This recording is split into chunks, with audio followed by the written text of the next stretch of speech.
새해 첫 주일 하나님과 함께 시작하자라는 주제로 말씀을 나누겠습니다. 시작이 절반이다라는 말이 있습니다. 저는 이 말을 굉장히 좋아합니다. 마치 시작을 했을 뿐인데 절반을 이룬 것 같은 느낌을 주기 때문인데요. 이 말이 중요한 이유는 시작이 중요하다는 것을 우리에게 알려주기 때문입니다. 시작이 매우 중요한 직업 중에 하나는 소설가가 있는데요. 이분들은 시작을 하는 게 매우 어렵다고 해요. 그리고 또 시작을 해서 첫 문장을 쓰면 어느 정도 맥락을 잡았다고 표현을 하기까지 합니다. 그래서 그 첫 문장 한번 보려고 하는데요. 유명한 첫 문장 중에는 톨스토이가 쓴 안나 카레리나라는 소설이 있습니다. 이 소설의 첫 문장은 이렇게 시작합니다.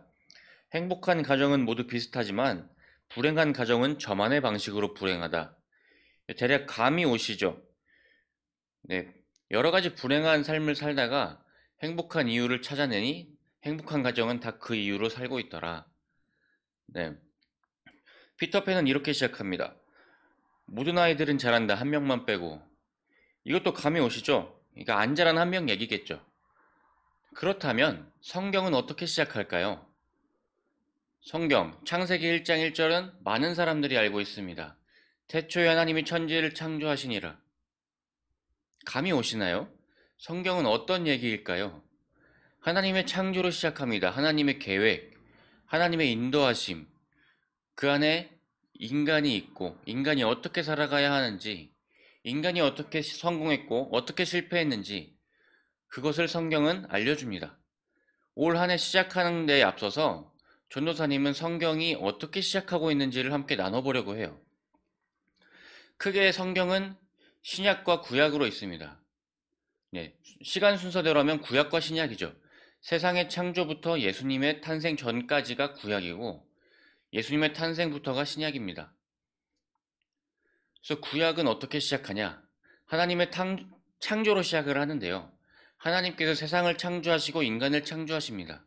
최초의 인간은 아담과 하와죠. 아담과 하와는 에덴 동산에 처음 거주를 시작합니다. 그 첫 거주, 에덴 동산은 아주 완벽한 장소였습니다. 하나님이 먹을 거를 모두 제공해 주셨고요. 그리고 동물과도 위험 없이 함께 잘 지낼 수 있었습니다. 그런데 그 에덴 동산에는 하나님이 하지 말라고 한 가지가 있었습니다. 그 한 가지가 뭐죠? 네, 선악과를 먹지 말라고 하십니다. 다른 건 다 해도 되는데 선악과는 먹지 마. 그런데 그때 사탄이 등장합니다.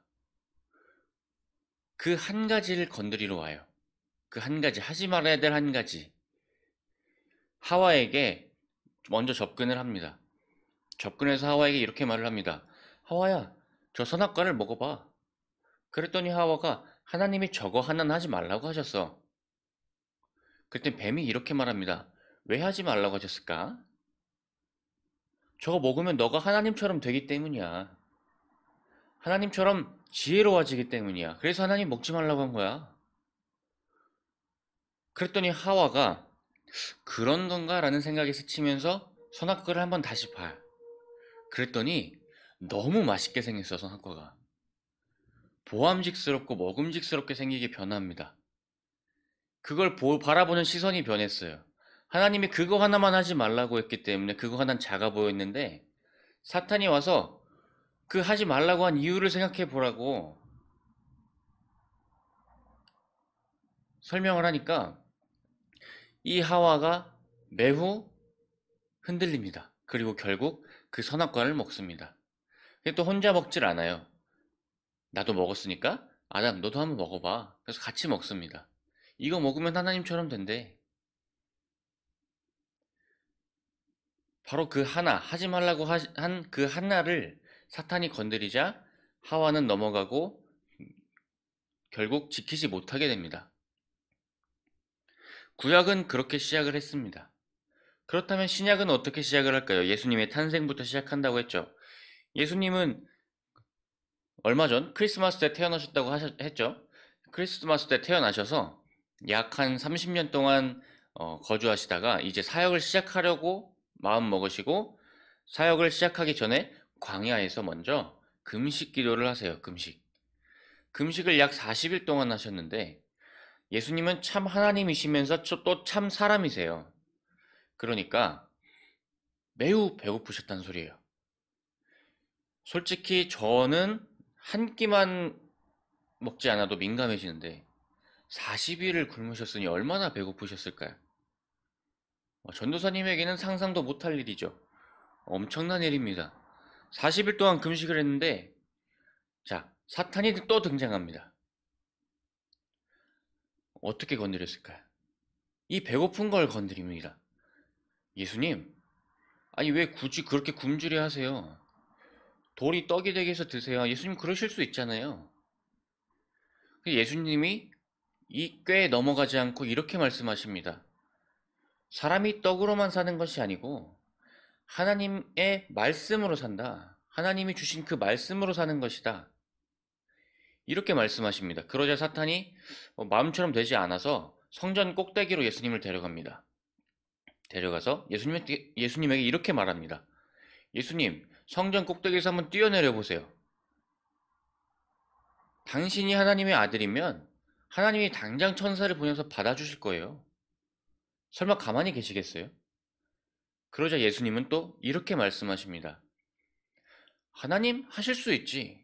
그런데 왜 하나님을 시험하려고 하냐? 하나님을 시험하지 말라. 이제 사탄이 답답합니다. 예수님을 마지막으로 산 꼭대기로 데려갑니다. 그래서 이렇게 말합니다. 예수님, 세상을 변화시키러 오셨잖아요. 저한테 한번 절해보세요.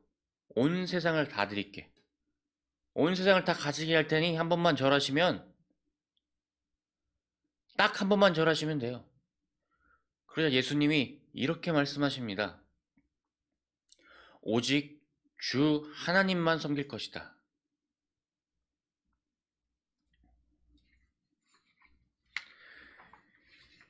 자, 구약과 신약의 시작을 말씀드렸습니다. 구약과 신약의 시작에는 뭐가 있나요? 바로 시험이 있습니다. 공통점은 사탄이 시작을 망치려 한다는 거예요.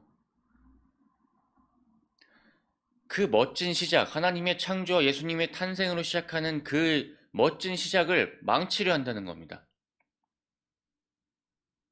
그래서 오늘 설교 제목이 하나님과 함께 시작해야 한다는 거예요. 하나님과 함께 시작하자. 그래서 예수님이 사탄의 시험을 이겨낸 것처럼 우리도 기억해야 됩니다. 사람이 떡으로만 사는 것이 아니요, 욕망으로만 사는 것이 아니요, 어떤 자기의 갈구로만 사는 것이 아니고 하나님의 말씀으로 사는 것이고, 하나님을 시험하지 않아야 되고 오직 하나님만 섬기면서 살아야 된다. 이 세 가지를 기억하는 겁니다. 오직 하나님만 바라야 한다. 이 세 가지가 여러분이 살아가는 방법이 되기를 소망합니다. 그리고 또 시작에 두 공통점이 하나 또 있는데요. 하나님이 아닌 다른 길이 있고 그 길이면 충분하다고 생각하게 합니다. 하와는 하나님을 바라봤을 때는 이 선악과 안 먹으면 된다, 그만이다, 안 먹으면 그만이라고 생각을 했습니다. 근데 사탄이 와서 유혹할 때 꼭 이 하나 약점을 건드립니다. 그리고 야, 이거만 먹으면 돼, 이거면 돼, 하지 말라고 한 거, 이걸로 된다고 설명을 합니다. 하나님만 바라면 되는 예수님, 그것만 가르쳐 주시는 그 예수님께 다가와서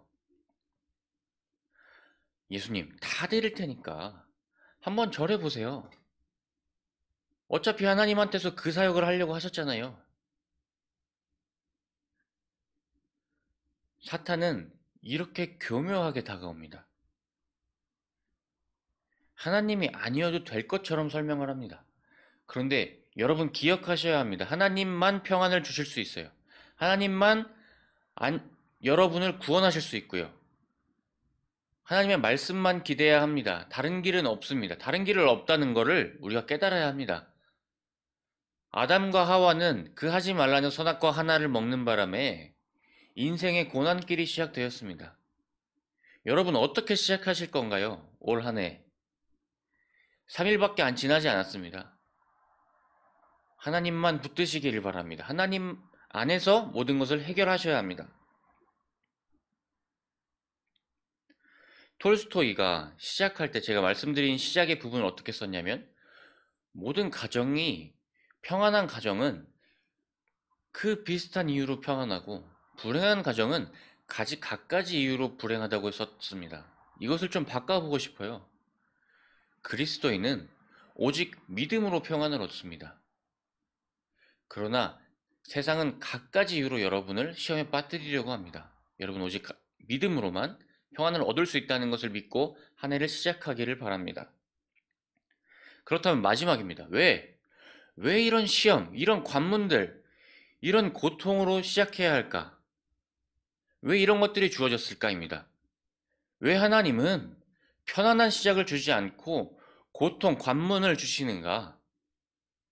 이 질문의 답은 사실 모른다입니다. 모른다. 하나하나 이해하려고 하면 사실 힘들어요. 특히 청소년기에 여러분이 모든 것을 이해하려고 하면은 여러분은 혈기가 넘치기 때문에 노화가 옵니다. 그런데 모르지만 알아야 하는 것은 하나님은 옳다는 겁니다. 하나님은 옳으세요. 하나님은 틀리지 않으세요. 인생은 다 이해할 수 없어요. 여러분 근데 시험에 예를 들어보면은 여러분 아는 것부터 푸시나요? 아니면 순서대로 푸시나요? 순서대로 풀다가 모르는 건 뛰어넘고 풀죠. 그리고 나중에 시간이 나면 돌아와야 됩니다. 모르는 문제로. 그런데 내가 만약에 모르는 문제를 순서대로 풀겠다 고집을 하게 되면 만약 2번 문제를 몰라. 근데 2번 문제에서 이거를 무조건 풀고 가겠다. 난 이해를 분명히 하고 가겠다. 이거를 짚고 넘어가겠다. 이렇게 하고 안 넘어가면 시간은 가는데 여러분 하나 맞는 거예요. 하나. 1번 하나 맞겠죠. 그러니까 여러분 아는 것부터 풀고 돌아오시면 돼요. 하나하나 모든 것을 이해하기보다는 아는 것부터 이해하고 나중에 돌아오는 겁니다. 바울이라는 사람이 있습니다.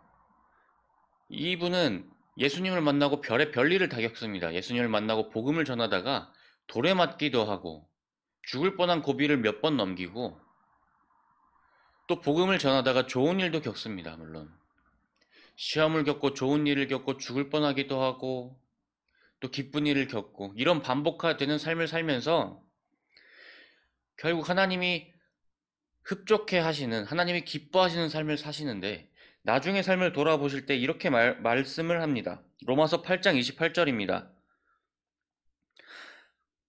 하나님을 사랑하는 사람들, 곧 하나님의 뜻대로 부르심을 받은 사람들에게는 모든 일이 서로 협력해서 선을 이룬다는 것을 우리는 압니다. 하나님께 부름받은 자들은 나중에 돌아보면 모든 일이 협력해서 선을 이루었다는 것을 우리는 압니다. 여러분 시작할 때 힘들 수 있고 중간중간에 어려운 일이 올 수 있습니다. 올 한 해도 마찬가지입니다. 작년에 코로나로 인해서 여러 어려움, 예상치 못한 어려움이 왔습니다. 그러나 한 해가 지나고 나서 어떤가요? 지금의 또 완벽함이 있습니다. 올 한 해도 마찬가지일 겁니다. 2021년. 여러분이 생각지 못한 어려움들이 있을 겁니다. 그 가운데 하나님을 믿고 나아간다면 오직 그 믿음이 여러분이 나중에 돌아봤을 때 완벽한 조화를 여러분께 하나님께서 보여주실 겁니다. 여러분이 말씀을 하나님과 이겨내고 결국 이 진리를 깨닫기를 기도합니다. 지금 답답하고 안 풀리는 문제들이 있고 왜 나는 이런 상황이지? 절망에 빠지지 말고 하나님께 기도하면 하나님 이렇게 기도하는 겁니다. 하나님 나는 하나님을 믿습니다. 하나님 나는 이해할 수 없지만 오직 하나님을 믿습니다. 이 고백이 있으면 됩니다. 하나님은 모든 일을 유익하게 만들어 주실 거예요. 마지막 말씀입니다. 힘들 때 도저히 앞으로 길이 보이지 않을 때 이렇게 이 말씀을 기억하길 바랍니다. 그러나 내가 가는 길을 그가 아시나니 그가 나를 단련하신 후에는 내가 정금같이 되어 나으리라. 이것은 많은 고난을 겪고 욥이라는 분이 고백한 말씀입니다. 그러나 내가 가는 길을 그가 아시나니 그가 나를 단련하신 후에는 내가 정금같이 돼서 나오리라. 여러분이 어려운 시기를 지나고 여러분이 이해하지 못하는 시험의 시간을 만나고 여러분은 이해할 수 없지만 꼭 기억하시기 바랍니다. 하나님의 그 단련이 끝난 후에는 내가 정금같이 나아오리라. 하나님이 사랑하시는 자, 하나님을 믿는 자들이, 그 계획대로 부르심을 받은 자들은 모든 일이 나중에 협력돼서 선을 이룬다는 것을 우리가 기억합니다. 그것을 기억해야 합니다. 올 한 해 그것을 기억하면서 하나님의 말씀 안에서 하나님을 믿는 믿음으로 살아나가길 진심으로 소망합니다. 전도사님이 기도하고 마치겠습니다. 하나님 감사합니다. 오늘 함께 말씀을 나눴습니다. 올 한 해 하나님께 오직 맡겨드립니다.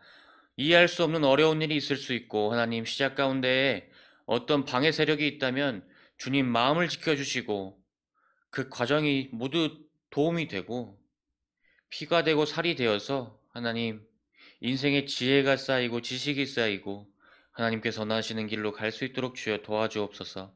하나님 감사합니다. 올 한 해 주님께 부탁드립니다. 하나님 올 한 해 도와주옵소서. 하나님 붙잡아 주옵소서. 예수님의 이름으로 기도드립니다. 아멘.